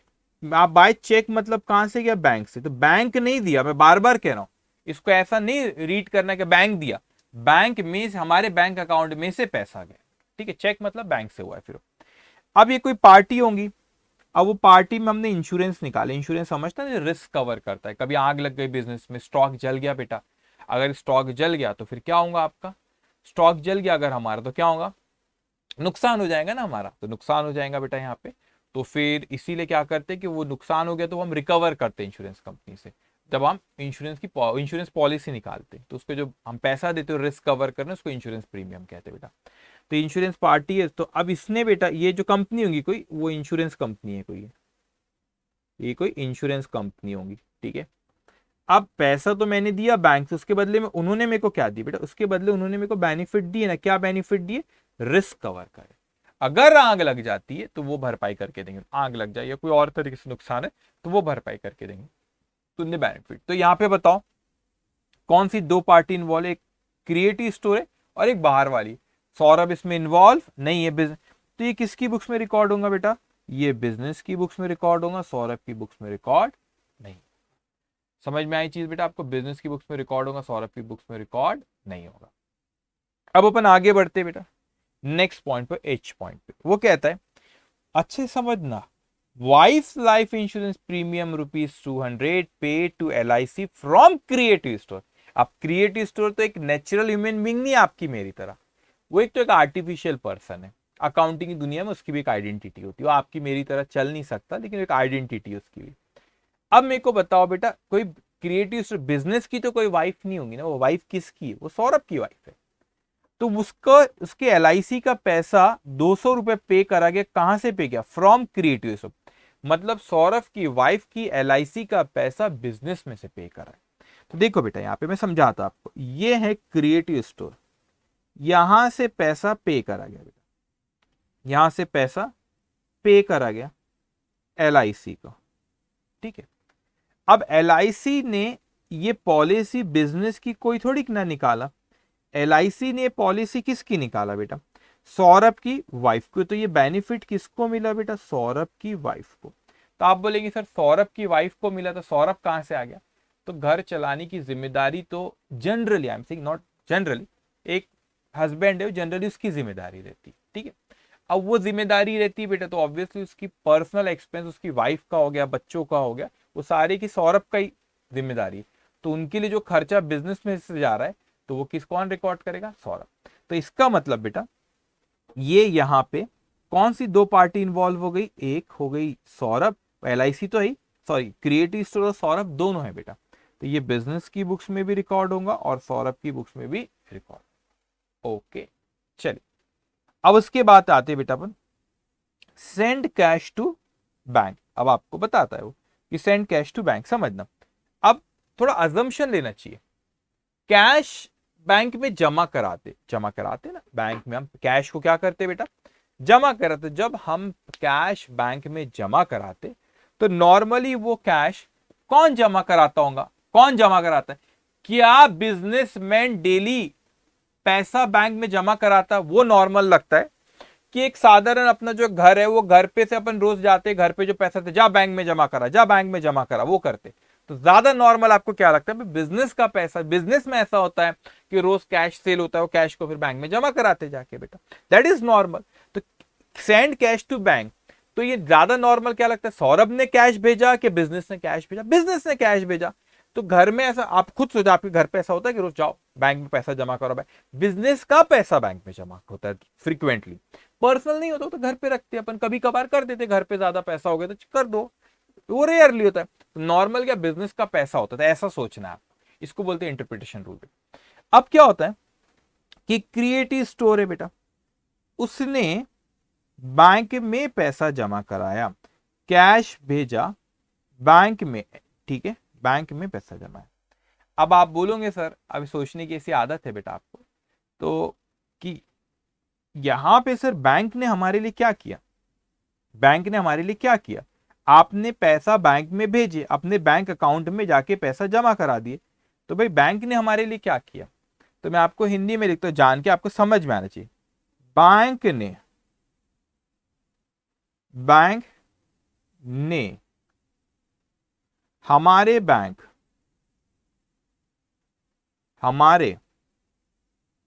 बैंक अकाउंट का बैलेंस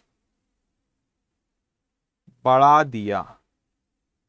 तो बैंक क्या, आप इंग्लिश में भी लिखते, बैंक हैज इंक्रीज और bank account, you can write on in English as well, मगर आपको कनेक्ट करने के लिए मैं तो हिंदी में लिख रहा हूं। बैंक ने हमारे बैंक अकाउंट को, बैंक अकाउंट का, पैसा आएगा, बैंक अकाउंट का बैलेंस बढ़ा दिया, है ना। बैंक में पैसा जमा कराते हो तो हमारे खाते का बैलेंस को बढ़ा देता है, तो वो तो बैंक ने वो काम किया, ठीक है बेटा। अब मेरे को बताओ इसमें कौन सी पार्टी इन्वॉल्व है बेटा, बिजनेस की ओनर, बिजनेस, सिर्फ बिजनेस, ठीक है। चलिए, आप बिजनेस के लिए बेटा यहाँ पे जो कुछ जैसे मैं लिखता हूँ ना, आप ऑब्वियसली एग्जाम में ऐसा नहीं लिखना, एग्जाम में ऐसा आएगा भी नहीं कि एरो करो, अंडरस्टैंडिंग अंडरस्टैंडिंग उस पर बहुत फोकस होना।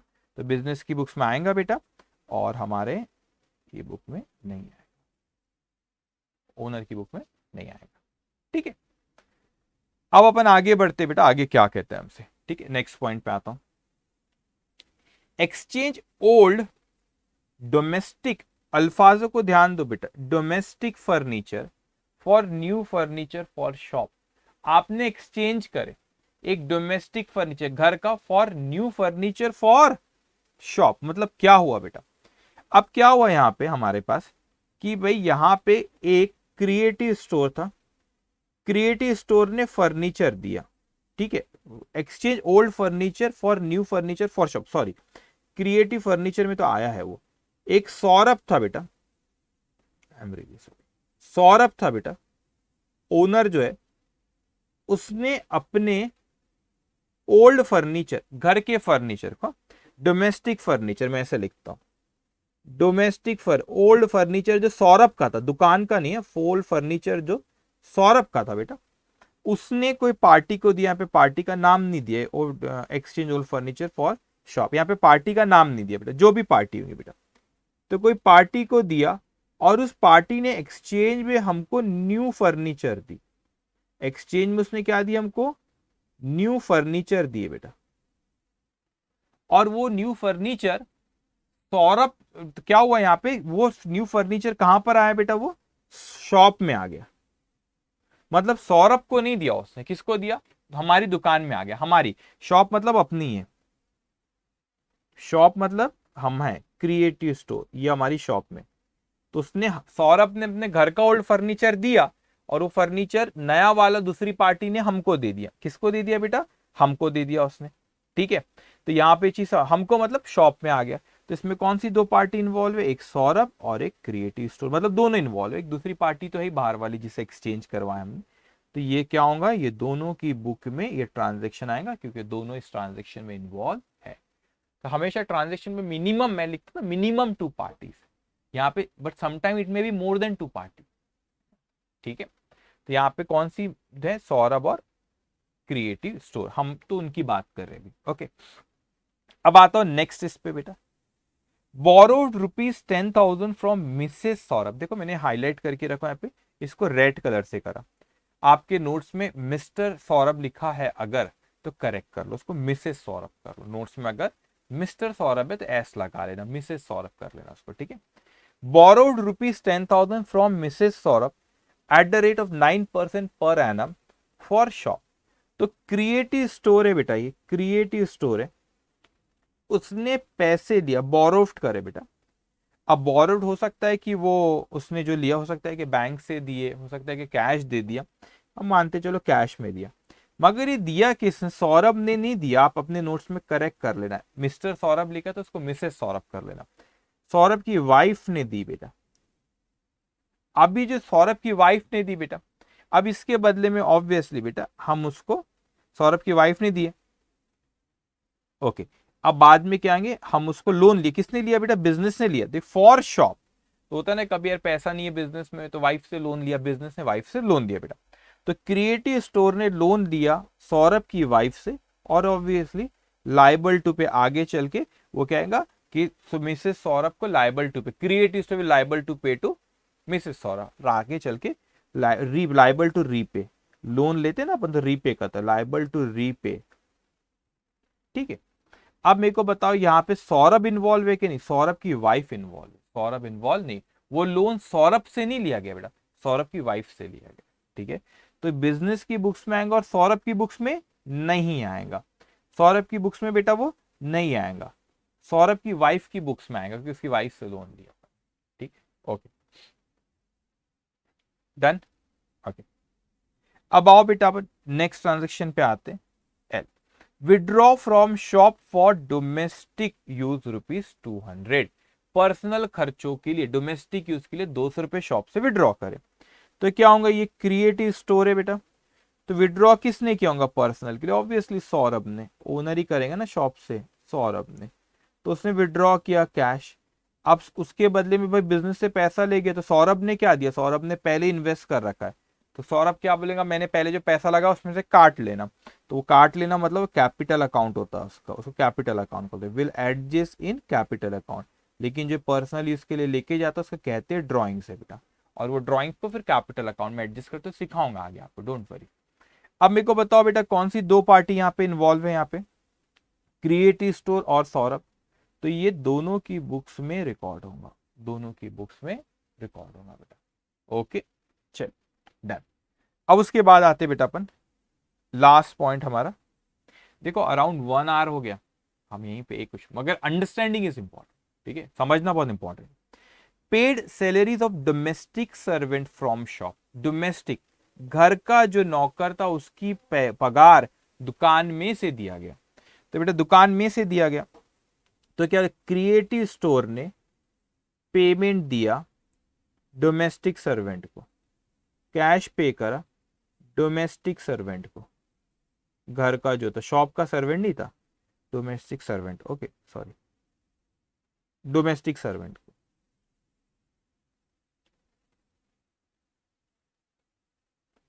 डोमेस्टिक सर्वेंट क्या करेगा बेटा, मगर डोमेस्टिक सर्वेंट ने जो बेनिफिट दिया, जो काम करके दिया बेटा, वो दुकान के लिए काम करा कि सौरभ के लिए, डोमेस्टिक घर का था, तो सौरभ के लिए काम किया। तो इसका मतलब पैसा दुकान से किया, काम सौरभ के लिए किया बेटा। तो इसमें दोनों इन्वॉल्व है, बिजनेस भी इन्वॉल्व है और ओनर भी इन्वॉल्व है, दोनों के इसमें क्या होगा बेटा, ये यस। ओके, तो यहाँ पे हमारा पहला क्वेश्चन खत्म होता था। हमको पूछा सिर्फ क्या था बेटा, उसने पूछा तो सिर्फ ये था कि ये बताओ कि इसमें क्या है, ओनर का इन्वॉल्व है कि बिजनेस इन्वॉल्व, कि ओनर बिजनेस की बुक्स में लिखना है, यस नो लिखना था, 5 मिनट में खत्म होता था, लेकिन ऐसा सोचना पड़ेगा, इससे अंडरस्टैंडिंग लेवल बढ़ती है। एक नोट लिख लेना, the question is for the business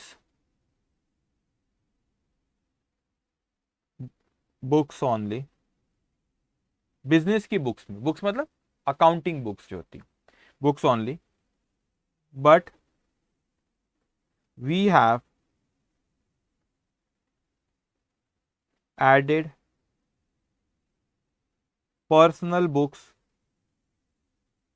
also. Personal books मतलब सौरभ की बुक्स को भी ऐड करें, क्यों बेटा, कि आप पूरी अंडरस्टैंडिंग आपको अच्छे से, इसीलिए so as to give a comparative idea of whether it is a business transaction, personal transaction,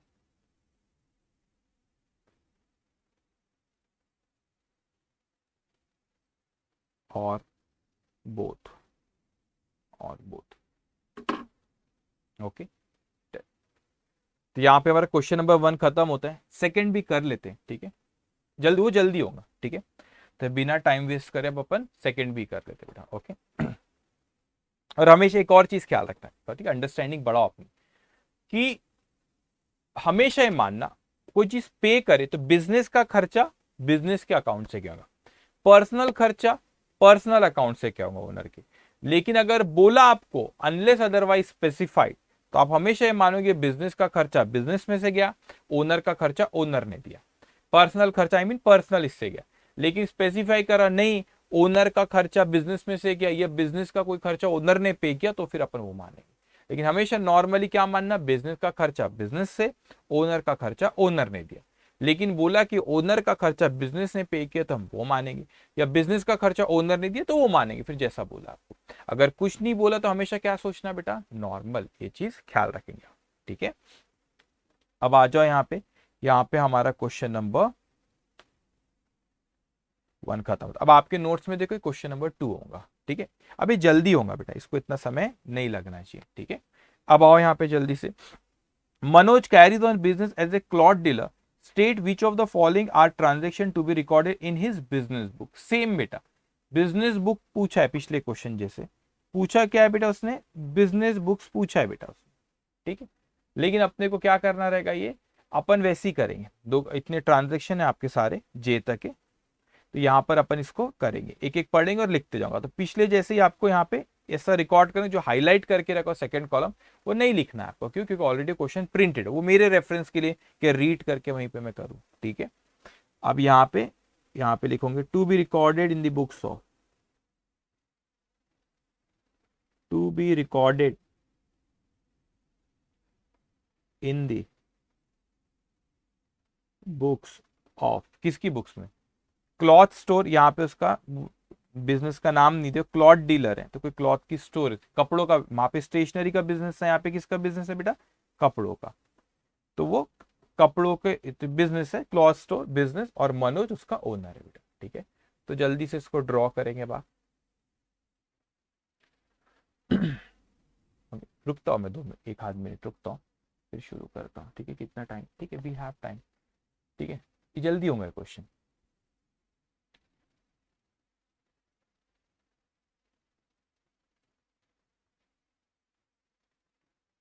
draw करो बेटा उसको।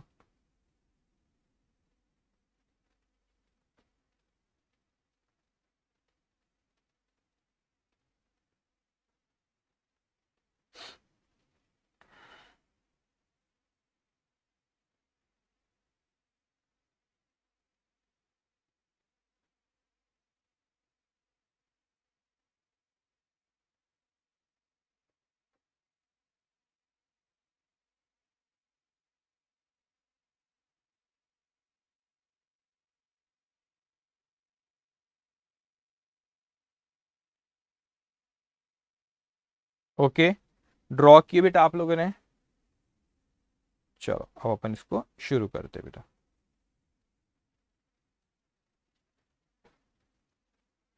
ओके, अब देखेंगे सबसे पहले अपना ए पॉइंट कहता है he purchase a perambulator for his son, उसके बच्चे के लिए खरीदा बेटा। तो अपन क्या मानेंगे, ऐसा बोला कि दुकान में से पैसा नहीं दिया, तो एक चीज क्या लगता, पर्सनल एक्सपेंसेस हमेशा ऐसा माना कि ओनर ने खुद ने दिया, बिजनेस का खर्चा बिजनेस से गया unless otherwise specified in the question. तो बोला नहीं है कि इसकी दुकान से गया बेटा। तो देखो यहां पे ये मनोज है, सॉरी मनोज है,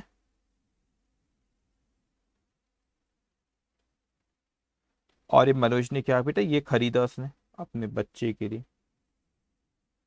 ओके, अब उसके ये कोई कहीं से खरीदा होगा बेटा, अब कुछ बोला नहीं उसने, फॉर इज सन कैश और क्रेडिट बोला नहीं, लेकिन नाम भी नहीं दिया किससे लिए, तो अपन इंटरप्रिटेशन रूल बोलता है कि फिर कैश दे दिया होगा, इसलिए उसका नाम नहीं लिखा बेटा। तो personal expenses paid from personal account, ठीक है। तो बिजनेस का खर्चा बिजनेस से, ओनर का खर्चा ओनर ने पे किया अनलेस अदरवाइज स्पेसिफाइड, कुछ और बोला क्वेश्चन में तो फिर वो मानना रहता है। तो इसमें मनोज इन्वॉल्व है बेटा, सिर्फ बिजनेस इन्वॉल्व नहीं, तो बिजनेस की बुक में नहीं और मनोज की बुक में आएगा, ठीक है। Second, he employees A typist for office correspondence, office correspondence के लिए रखा गया बेटा, and page him ₹450 per month. अब ऑफिस के लिए करा गया बेटा, ऑफिस का खर्चा ऑफिस से गया, हम हमेशा ऐसा मानेंगे। अगर बोला उसने खुद ने पे किया तो ठीक है, तो पर्सनल में से नहीं पे किया, ऐसा नहीं माना, जब बोला जब ही माना। ही एम्प्लॉयज, उसने एम्प्लॉयज किया, मतलब दुकान के लिए कोई ऑफिशियल का टाइपिस्ट किया, और पेज हिम ₹450, तो बिजनेस में से ही पैसा गया। अभी क्या हुआ बेटा, यहाँ पे ये क्लॉथ स्टोर है,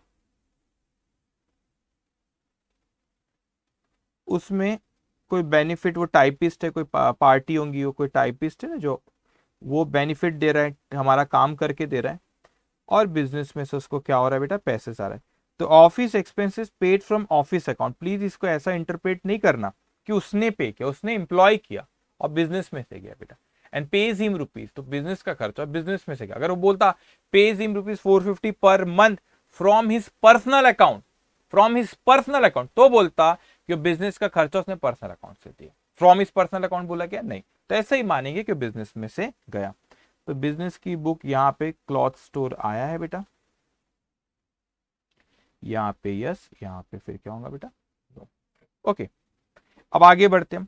ही बाइज ए शोकेस फॉर ₹350। अपना थोड़ा सा दिमाग सोचना पड़ता है, उसने शोकेस दिया बेटा। अब शोकेस क्यों लिया होगा, उसने बोला नहीं, बोलता फॉर शॉप, तो फॉर शॉप में मान लेता, फॉर पर्सनल यूज तो पर्सनल यूज मान लेता। अभी बाइज ए शोकेस फॉर ₹350 उसने बोला नहीं है कि पर्सनल यूज के लिए लिया कि बिजनेस के लिए लिया बेटा। तो मैं क्या मानूं, अब कपड़ों की दुकान है तो कपड़ों में शोकेस ये सब बहुत रखती है कपड़ों की दुकान में, तो हम ये अज्यूम कर ले रहे, बोला नहीं साफ साफ, ऐसा करना पड़ता है कई बार, और जो ज्यादा आपको पॉसिबिलिटी जिसकी लगती है वो अजम्पशन लेना चाहिए। तो मेरे को लगता है कि दुकान का लिए लिया होगा, क्योंकि वहां पे शोकेस ये सब रखी रहती है कपड़ों की दुकान पे, उसमें फिर कपड़े रखे रहते हैं ऑल दैट, ओके। तो हमें माने कि हमें अज्यूम करें कि इसने दुकान के लिए लिया, तो दुकान का खर्चा दुकान से गया। अगर वो बोलता पर्सनल अकाउंट से गया तो ही मानते हैं, ठीक है। तो यहाँ पे मैं लिखा भी देता हूं, cloth store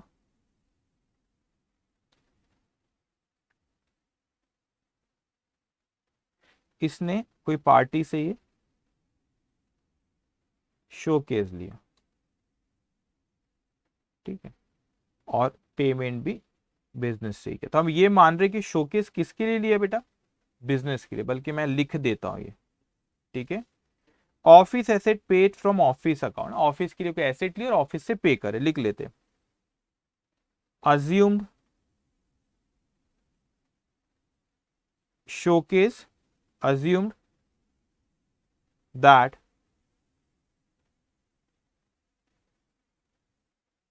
showcase is for shop। तो शॉप के लिए थी, शॉप का खर्चा शॉप से, अनलेस अदरवाइज स्पेसिफिक हमने अज्यूम कर लिया, ज्यादा पॉसिबिलिटी उसकी है बेटा इसीलिए। तो यहाँ पे यस बिजनेस केस में आएगा, पर्सनल इस पे नहीं आएगा। ओके, सो बिजनेस केस में आएगा, पर्सनल इस पे नहीं आएगा। ओके, अब आओ नेक्स्ट पॉइंट पे बेटा, फोर्थ पॉइंट पे हम आते। क्या कह रहा है हमसे फोर्थ पॉइंट यहां पर? अब he sells old domestic furniture for rupees 300। अब डोमेस्टिक फर्नीचर बेचा तो उसने ये नहीं बोला कि उसका पैसा दुकान में आया ना ऑल दैट। तो डोमेस्टिक की इनकम डोमेस्टिक की, बिजनेस की इनकम बिजनेस की, डोमेस्टिक का एक्सपेंस डोमेस्टिक से गया, पर दुकान का खर्चा दुकान से गया, हमेशा यही मानना है। लेकिन बोला कुछ और तो फिर ऐसा अपन मानेंगे कि अगर ऐसा बोला कि दुकान का खर्चा घर से गया या घर का खर्चा दुकान से गया तो फिर उसको वैसा मानेंगे, अदरवाइज ये मानेंगे घर का खर्चा घर से, दुकान का खर्चा दुकान से गया। ओके, तो उसने ओल्ड फर्नीचर यहां पे बेटा मनोज ने ओल्ड फर्नीचर कोई पार्टी को बेचा बेटा, ओल्ड फर्नीचर, ठीक है, वो पार्टी ने, अच्छा ओल्ड फर्नीचर हमने दी बेचे, उसके बदले कैश है, तो इसमें दुकान इन्वॉल्व नहीं है, मनोज है, तो दुकान केस में बेटा और नो, और बिजनेस केस में यस। ओके, ठीक है, सिंपल है, समझना जरूरी। अब आ जाओ नेक्स्ट पॉइंट। ही परचेज क्लॉथ ₹15,000। अब थोड़ा सा कॉमन सेंस लगाओ बेटा, उसने परचेज किया अपने घर के लिए, पिछले इसमें साड़ी खरीदा था पिछले क्वेश्चन में, तो अपन ने माने थे पर्सनल इसके लिए लिया होगा। यहाँ पे कपड़े खरीदे तो मैं क्या ये मानू कि उसने अपने पर्सनल के लिए लिया होगा, वो ज्यादा नॉर्मल लगता है कि उसकी दुकान भी कपड़ों की, तो कपड़े दुकान के लिए लिया होगा। तो ज्यादा क्या लगता है आपको नॉर्मल? कुछ बोला नहीं, for shop for personal use नहीं लिखा, तो कॉमन सेंस लगाना पड़ता फिर अपने को। क्या ज्यादा नॉर्मल नॉर्मल चीज सोचना रहता है, क्या लगा सर कपड़ों का बिजनेस है तो ज्यादा पॉसिबिलिटी उसने कपड़ों अपने कहां से लिया होगा बेटा उसने, ये उसने कहा, एक सेकेंड, तो ये इसने क्या होगा, ये ओल्ड फर्नीचर वाला हो गया अपना, ठीक है बेटा सॉरी। तो ये क्या ज्यादा पॉसिबिलिटी लगता है बेटा अपने को कि उसने बिजनेस के लिए, क्योंकि कपड़े का ही उसका बिजनेस है, तो ये क्रिएटिव स्टोर में आया, बिजनेस का खर्चा बिजनेस से, क्रिएटिव स्टोर में कपड़े आए और ये पैसा हमने कोई पार्टी को दिए होंगे, तो ऑफिस एक्सपेंसेस, ये पार्टी कोई,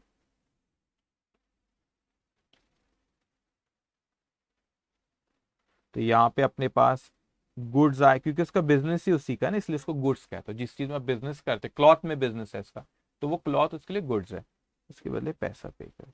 तो बताओ बेटा कौन इन्वॉल्व है यहाँ पे? क्रिएटिव, क्रिएटिव स्टोर नहीं, सॉरी मैं क्रिएटिव स्टोर बोला गलती से, शायद अगर बोला तो आई एम सॉरी, पिछले क्वेश्चन में भी क्रिएटिव सी से ही था ना, क्लॉथ स्टोर है वो, तो मैं लिख देता नहीं तो पूरा क्लॉथ स्टोर। ओके, तो ये इन्वॉल्व है, अगर इस क्वेश्चन में कहीं क्रिएटिव स्टोर बोला हूं तो आई एम सॉरी, गलती से बोला, क्योंकि पिछले क्वेश्चन में पार्टी के नाम था, क्लॉथ स्टोर है, ठीक है। ओके, अब आता हूं नेक्स्ट पॉइंट पे बेटा। He buys a cash register machine for ₹15,000। वो कैश रजिस्टर मशीन पता है, कभी आप जाते कोई मॉल में जाते हो, वो बिग बाजार में गए तो आप, वो कैश मशीन होती है जिसमें वो दिखता है पूरे कितने, फिर उसमें वो ओपन करता है, उसमें कैश 100 का नोट, 500 का नोट, 2000 का नोट, चेंज के लिए एक अलग बॉक्स रहता है, उसमें डालता है चेंज निकालता है, दैट इज कैश रजिस्टर। अब बताओ घर में रखेगा कि बिजनेस के लिए ले आऊंगा, खुद सोचो। पर्सनल यूज तो और शॉप बोला नहीं, दिमाग लगाना पड़ता है वैसी जगह पे, तो घर पे रखेगा वो मशीन कि दुकान पे रखेगा, दुकान पे, दुकान के लिए लिए बेटा, तो इसलिए यहाँ पे क्लॉथ स्टोर, ठीक है, बिजनेस के लिए, कहीं से खरीदा उसने, कोई पार्टी होगी कोई, और उसका ना फिर उसका पैसे पे किया होगा उसने, ठीक है, तो ये मशीन आई और ये उसको कैश थी। ओके, तो ये किस केस में रिकॉर्ड होगा बेटा? क्लॉथ, तो ये बिजनेस केस में होगा, यस और नो, तो ये आप लिखते जाओ साथ साथ में।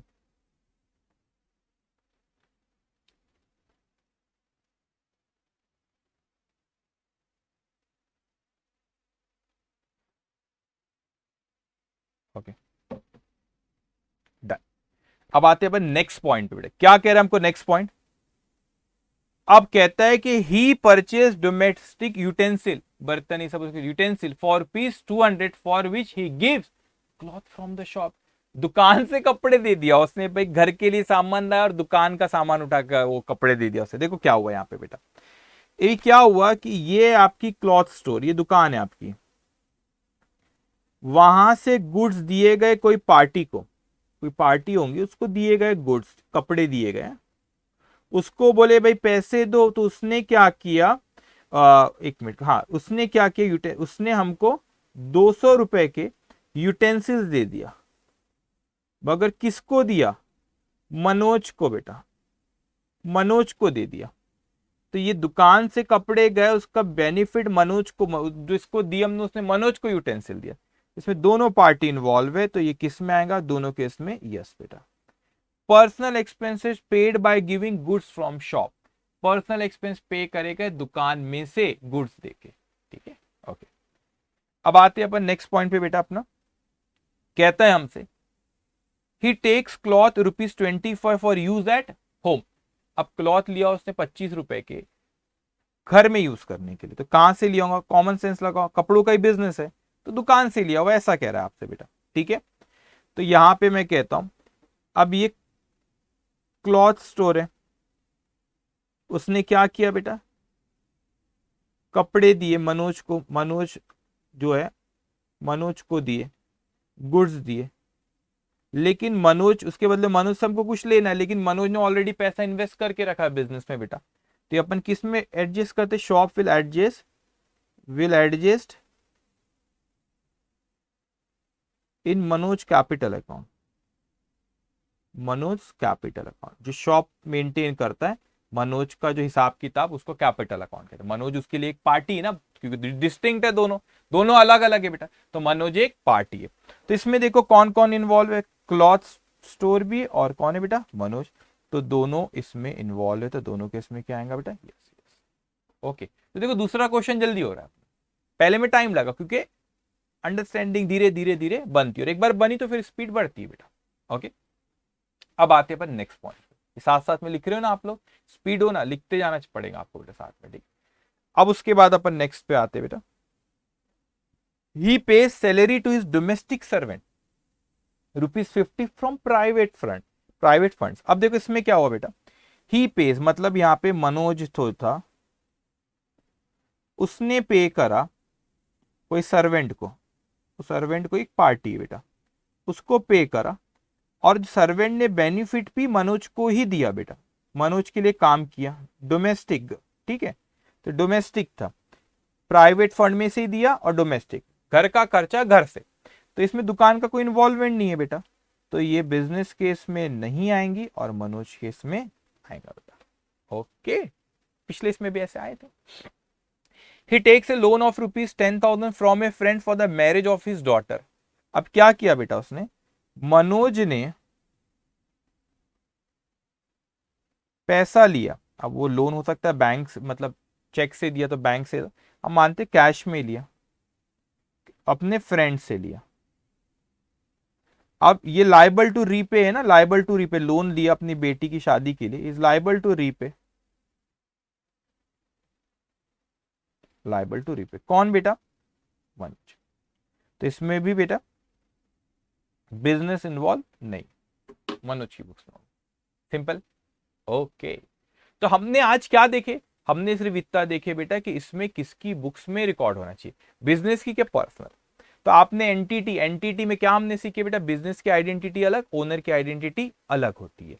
क्यों, पर्पस भी सिखाया आपको, क्योंकि दोनों का प्रॉफिट, हम बिजनेस का करेक्ट प्रॉफिट निकाला, अगर पर्सनल एक्सपेंस भी बिजनेस में रिकॉर्ड करेंगे तो फिर करेक्ट प्रॉफिट आएगा नहीं बेटा, ओके।